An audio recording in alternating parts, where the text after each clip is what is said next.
Gopala Astrology channel, where the science meets astrology for common man's understanding. Subscribe and stay tuned to this channel for continued astrological updates. Hello, welcome to Gopala Astrology channel once again, ladies and gentlemen. And today's video is going to be a very unique one on the total lunar eclipse that is going to happen on November the 8th, 2022, which is just a few days away on the Tuesday of next week. All right, so this is happening exactly after a fortnight of the 25th October total solar eclipse, partial solar eclipse, and that happened on a Deepavali day. All right, so it's exactly 15 days and moon has transferred itself from Libra and then it has gone to Aries, and this particular lunar eclipse is going to happen in the nakshatra of Bharani, right? So Bharani Nakshatra is the Venus Nakshatra, and so whichever stars or nakshatras which are related to Venus is going to be really afflicted on this particular total lunar eclipse. All right, so in this video we are going to talk in detail about the effects of this lunar eclipse on each of the zodiac signs, and we are going to put a timestamps for each of you so that you can watch out for your particular timestamp. All right, so if you are new to this channel, first time coming into this, please click on the subscribe button, and also do not forget to press the bell icon so that you get all my videos as and when I put it on the YouTube. All right, so let's go to the actual video, friends. This lunar eclipse is going to be a milder variety once when compared to the solar eclipse for sure, as there is no risk of any ultraviolet radiation. You can directly see this lunar eclipse by your naked eye, okay? So, but astrologically, there are certain impacts that we will see, and I'm going to explain to you guys clearly on this, and then it is better to understand it that way, all right? So now, let's go to the actual understanding of lunar eclipse. On the contrary of solar eclipse, here the earth is going to come in the center, and we are going to have the shadow of the earth going to the moon. So it's very clearly demonstrated here. You can see the moon is going like this, and then when it comes exactly in the center, we call that as the umbra region, and the moon is going to be completely enclosed, and even the diameter of the earth is obviously bigger, and it is going to cover and overshadow the moon, and we are going to have a total solar eclipse this time. All right, so that's the point here. It's going to be a milder one. There is no risk of any ultraviolet rays and things like that. Okay, of course, there is a lot of mythological stories of Rahu, Ketu and all that. I really do not go into it. We will just understand the physics of it. It is just the shadow of Earth that comes and it blocks the moon, and that's where the eclipse happens. All right, so next one. So why it is red blood? Why do we call this as a red blood moon, and why it is appearing in this manner? So first of all, there is something called Rayleigh's scattering effect. All right, so what do you mean by Rayleigh's scattering effect? So whenever the moon is getting fully blocked by Earth's shadow, what happens? The other colors of the spectrum are really scattered out, and it is blocked by the atmosphere of Earth. All right, it's only the red color that can penetrate easily through this, and that is how the red color moon appears on the sky. And that particular thing happens when there is a approach of the eclipse and the ending part of the eclipse. All right, so that is the visibility. You can see something like this happening really on the November 8th. Whoever is in that belt, you can really go and take a look in your night sky, and you will have a beautiful view of red blood moon solar lunar eclipse. All right, so now this is the zone that will be seeing the eclipse in a clear way. Let me just put a video of this in a clear way. So this is the area. Okay, as the moon passes, this is going to become a completely dark moon as it is here. This is the dark moon, and then it is right there in the international date line, and as it enters the regions of Asia, Australia, and even India, and northern part of Pakistan and this part of Russia can take a look at this particular moon. Okay, the timings I have put it right with the reference of New Delhi. Okay, it happens. It starts at 2:39 p.m. in the afternoon, New Delhi time, and the total lunar eclipse really begins at 3:46 p.m. in the afternoon. Sorry.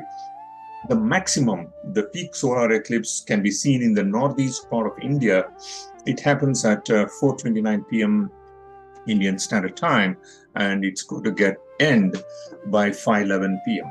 So this is a longer time, about 3 hours plus effect of of the lunar eclipse.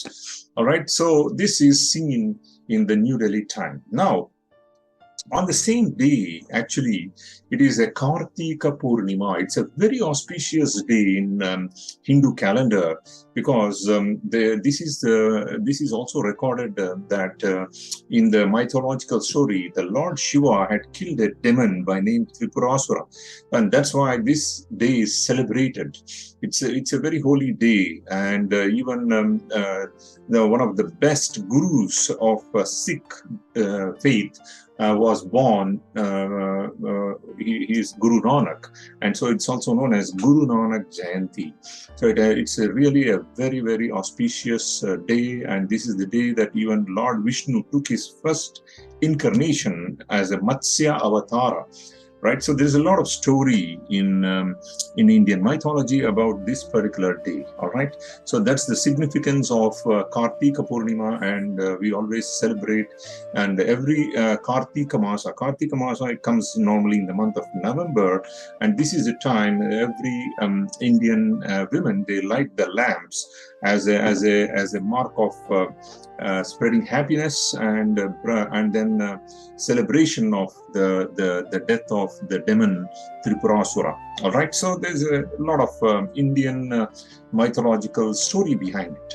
But let's try to put the astrological perspective on that eclipse time itself. Okay, I have taken New Delhi again, and I put it as 1429, and you can see here the moon is exactly at Bharani star, and then even the sun is exactly 180 degrees opposite at 46 degrees and 41 minutes. So both sun and moon are exactly opposite, and it's a complete full moon, and a red blood moon is going to start there, and you can see the Rahu Ketu positions, right? So Rahu and Ketus are also in the zodiac sign of Aries, and the complete eclipse will start. So you can see this is the combination. All right, so Bhavachalita Kundli is also written to have a clear understanding as what Lagna is going on that time. It will be Aquarius ascendant with Jupiter in retrograde, actually in Bhavachalita Kundli. Okay, it is right now going on retrograde in the zodiac sign of Pisces, but when you put a Bhavachalita Kundli, it comes to the first house and Saturn goes to the 12th house. So this shows that there is some kind of an impact on the overall world. Okay, if you consider this as an ascendant and look at the position of Mars, it is also the lord of this particular Rashi is also weak, and it is also in a retrograde movement. So it really affects the zodiac sign of Aries, in my opinion. All right, especially Bharani Nakshatra people and other two Venus Nakshatra I'm going to show will be really afflicted by this particular lunar eclipse. All right, so this is the condition. So moon is here, it is with Rahu, so it is called Rahu Grasta Chandra. Rahu Grasta Chandra. So this Rahu Grasta Chandra means, Chandragrahana means the Rahu is very closely associated with moon, and it forms a full moon with sun. All right, so that's it. And then the Sun, Ketu, and Venus are also aligned together in Libra as well. So the owner of the Libra is right there, and it is in its Mula Trikona Rashi, and it's in a good position, its own house. And then it looks into the zodiac sign of Aries, and the moon is also being aspected by Venus. All right, so Venus and Mercury. That's a good sign, actually. Next, let's try to understand what is this Bharani Nakshatra literally means. Bharani Nakshatra, it is associated and it is ruled by Venus, okay, and this is the main nakshatra that will be affected. The people who are born with Bharani Nakshatra has to be very careful for this particular period of 40 days, 35 to 40 days easily, I can say, as they may get into some kind of troubles. Either they may have some accidents if they are trying to do things in a hurry, and they will have some sufferings in this particular lunar eclipse. All right, so Bharani Nakshatra itself represents is represented by elephant as an animal, as a deity, and the deity is actually Yama, or the god of death, right? So it's considered as the birth, and it's a zodiac sign. I mean, it's a star which represents conceiving. Actually, it represents a female genital organ. Actually, so it is the symbol of birth and rebirth. Actually, all right. So it's a passage for rebirth. I can say that. So the other two nakshatras which I told you that is being afflicted is Purva Falguni. In Tamil we call it as Puram, and then the second one is Uttarashada or Puradam. So these two nakshatras are also equally afflicted on this particular lunar eclipse. All right, so this is how it is. This is forming a triangle, and all the three nakshatra born people have to be extremely careful for next 40 to 45 days, and especially after the lunar eclipse is completed. So this also goes in hand with whatever predictions that was given for solar eclipse. Some of them may match, or some of them new additional points might have got added up. All right, so now, so in a nutshell, if you see all the zodiac signs, I can only say three zodiac signs are really to be watched out. That is the zodiac sign of Aries, Virgo, and Cancer. I'm just giving the zodiac signs here, and nakshatras were also given to you separately. So all these people who are born in this rashis, I'm talking about Chandra Rashi as well as the ascendant. Okay, you have to give equal weightage to both, will be affected. Now let's try to go and understand one by one, starting with Aries or Mesha Rashi. Right, so proceed with caution is always an advice for Mesha Rashi people. This 45 days, starting from November 8th, please understand you will have a roller coaster ride, and you are going to have some problems in relationship because it is happening right at your first house, and the Rahu aspects the 7th house of relationships. So you may have to talk to your partner, either business partner or the life partner, properly in a correct way. In fact, the better thing is do not speak to them much, right? So the more you talk, the relationship gets worse more and more. Now, and then you have to be very careful in your professional ventures. There could be some negative influences. There is a very high chance if you are driving your car or your vehicle very fast, you may get into some accidents, right? So that is where you can go wrong, and you have to be very cautious in driving. And of course, finally, after the end of 45 days, you will really be coming out with much better relationships, and your Saturn is going to go for 11th house after January 2023. So that is a very good news coming to you guys, but hold on to your horses for this small period of time of 45 days from November 8th, and you will be doing good. More and more prayers to Lord Ganesha is really recommended. Okay, if it is irrespective of any religious faith. If you belong to a Christianity faith, you can pray to your Jesus Christ. If you are a Muslim, you can pray to your Allah. It doesn't matter. I'm just giving an example of one Hindu deity here. It doesn't matter. It is just your belief system. So go and do some meditation and prayers. Whichever God you believe in, it's just still the same.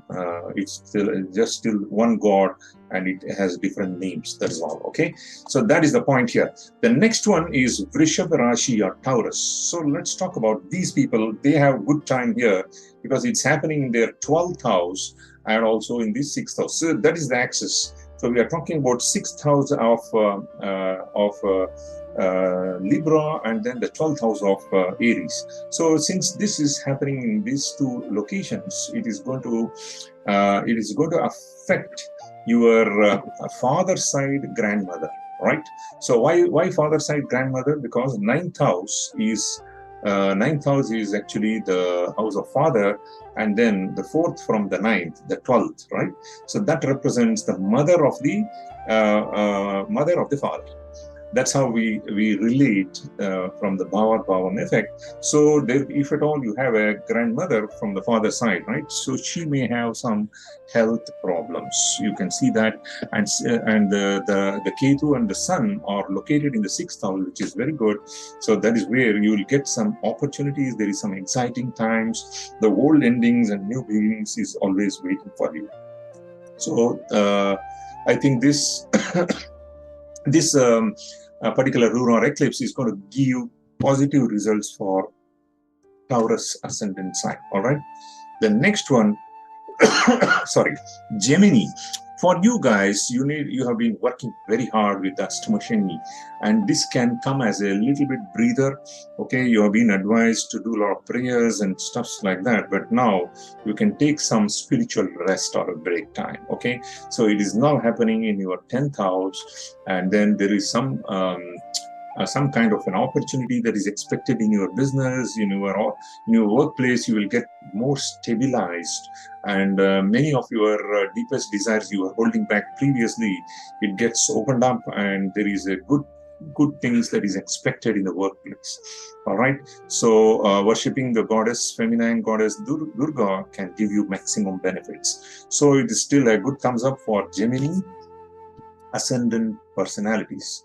Let's see what is happening to the emotional Cancer ascendant or Cancer moon sign people, right? So there will be some kind of an anxiety that is going to happen because this is happening in your 9th house of luck, right? So of course you are going to be much more sensitive and emotional during this period of time. You have to control that, and emotionally do not take any decisions in this 45 days from November 8th.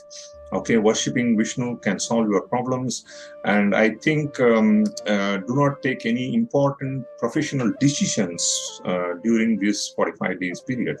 All right, so Jupiter is going to get Margi. The retrograde movement of Jupiter is going to stop by the last week of this month. After that, you are going to have that Guru Balam, which will protect you until April 2023. Right, so wait for the 3rd week of this month. Till then, just be cautious. Do not make much decisions at this point of time. Hold on your horses. All right. The next one is Simha Rashi or Leo ascendant signs. Okay, so Leo ascendant sign, maybe some old acquaintances are about to knock your door. Okay, so some people who are waiting for relationships, it is going to work out for you guys. Okay, so for Leo, it is happening in the 9th house. Sorry, just now I was telling for the Cancer ascendant, it is happening in the 10th house. Okay, so for Leo, it is going to be in the zodiac sign of Aries, which is 9th zodiac sign. So your father's health may get afflicted a bit. There will be some tensions for your father. 9th house represents father, and definitely opportunities are going to open once that eclipse moksha kala is completed. It starts throwing benefit to your zodiac sign, and you will see some opportunities for change. Suppose you are planning to change a job or add additional portfolios to your business, you should be able to do that very well. Okay, so I think for Simha Rashi people, it's going to be a mixed result. It's careful planning. If you do things after careful planning, you will see success for sure, because opportunities are opening up for you guys. All right, the next one is Virgo or Kanya Rashi. It's a mixed baggage for you, so it's both good and bad lucks are there, so you have to be watchfully moving again, but definitely it will help your communication skills to go up. The reason is the opposite sign for Aries is Libra, and Libra is having a lot of positivity now, and that happens to be your second house of communication, talking, and things like that. So there is expectation of some challenges. It is told here as with the ghosts of your past and present circumstances. So you have to be careful in dealing with your bosses, and I'm very sure you will start getting positive results once Saturn goes to your 6th house in January 2023. So that means the next 45 days, do not make any major financial decisions, and you also will start seeing good results next year, early next year. All right. So that's the thing for Kanya Rashi. And then next, let's go to Libra or Thula Rashi. So the solar eclipse was really happening in your zodiac sign on the 25th of October, 15 days back, and you got into some kind of problems, and last 2 weeks you are going through a lot of ups and downs. But now this lunar eclipse is going to give you some kind of a remedy and relief, and you're going to see the relief in, in terms of your work. So there is some kind of new opportunities that can come to you, and if you had completed your house, you are going to have your housewarming function being done in this 45 days period, which is good. So many things which were left out halfway, that was not completed, you are going to complete this in next 45 days. All right. So definitely worshipping to Lord Shiva is going to help you a lot, and then enhance your luck further. So abundance is definitely there. A big thumbs up for the zodiac sign of Libra. Now let's go to the next one, the zodiac sign of Vrishchika Rashi or Scorpio. So this is a big thumbs up for you guys as well, because the Aries happens to be the 6th house of challenges. So the bad planet happens to be in the bad house, gives Raja Yogam. That means you will be overpowering your competition for sure, and you will be surprised to see many positive changes are awaiting for you. That means if at all you are in a place of work and you are expecting some increment or expecting a positive change into another department or getting a promotion, that is possible for Scorpio ascendant people. And especially now, Saturn has been, this also gets boosted up with Saturn right now, which is in the 3rd house for you guys, and it has become margi. It has stopped its retrograde movement, and so definitely some of your desires which you are waiting to be fulfilled is going to be fulfilled in these 45 days. All right, so that's a good news for Scorpio ascendant or Scorpio moon sign people. All right, so that's it. And Sagittarius people, we are going to have neutral effect. Okay, you have been working very hard, you have been fighting your way all the way, and this is the time to relax and meditate upon, and self-reflection. Go and look back inside, look inwards, take a detox break. Definitely, it is going to be a neutral and a relaxing period for you guys. Okay, so Sagittarius is going to completely come out of your 7.5 years period of Saturn, which is a good news. January 2023 is your time. After that, the next 2.5 to 3 years, you are going to do very well in your jobs, in your business, and you deserve it. Of course, you took a 7.5 years period of Saturn. It was not easy. There were several challenges that you guys faced bravely. All right, so the results will be in the next 2.5 years. And then talking about this eclipse itself, it is going to be a neutral period. Relax and meditate. That's the advice given to you guys. The next one is Makara Rashi. That means it is Capricorn ascendant or Capricorn moon sign. All right. So this is going to bring unnecessary toxicity and distractions in your life, because from Capricorn, Aries is right there in the 4th house, and your 4th house of domestic happiness is going to get some turbulence. You have to wait for the right opportunities. Do not take any, do not take anything for granted, and go and talk something in the social media and all that. Your own inner happiness gets destroyed by that. So you have to be very cautious, And your technical dreams and passions have the greatest possibility of coming to fruition at this time, but you have to plan carefully. So that is the best advice given to you. And do not do any purchase of vehicles, because fourth house is all about vehicles. You guys will be tempted to buy a car or a two-wheeler or whatever, but whatever you buy in this period is going to be affected. It may result in some accidents and stuffs like that. So I personally advise you, do not buy any property or buy any vehicles, because your fourth house is under the eclipse activity. All right. So otherwise, you are in the middle of Sade Sati period or a 7.5 years period. You are going to get the relief. You have to wait for another 3 years anyway.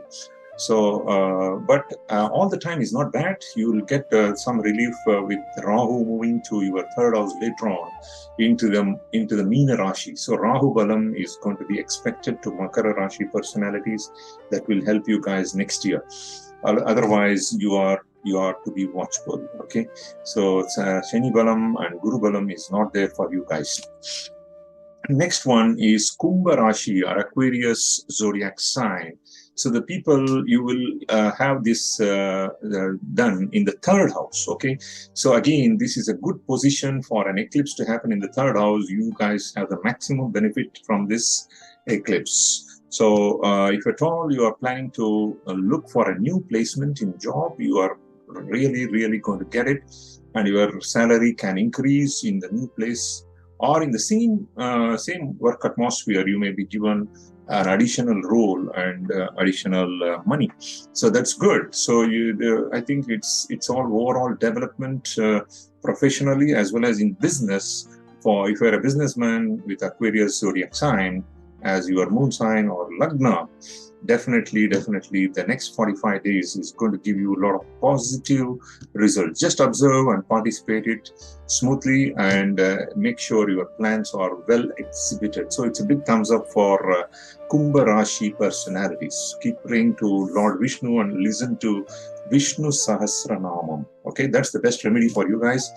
The last one is Pisces or Meena Rashi. So Meena Rashi will have a neutral effect, but still I can say there is some opportunity for traveling. Okay, so if you consider the traveling as your thing, if you are waiting for your visas to be sanctioned, definitely it will happen. And the additional boost you have it because Saturn is still in your 11th house until January 2023. But I would always recommend you guys to start praying for Saturn. If at all you want to do certain remedies like lighting the til oil lamps or the gingerly oil lamps in the Navagraha temple, please start doing it now itself. Do not wait for January, because it's just a short period of time, and Saturn is going to start his journey of 7.5 years in your 12th house.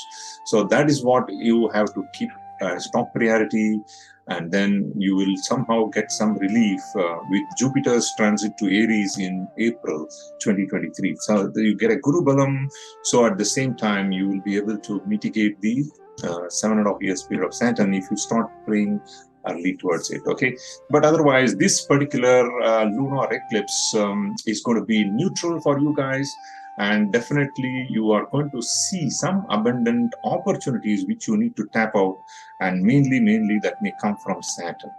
Okay, so otherwise I think this lunar eclipse is going to be neutral for you guys. And with this we have come to the end of this video. And then before I close it, certain do's and don'ts for the eclipse day itself. Please avoid cooking. Okay, this is a bit of advice for those people who are atheists, who do not believe.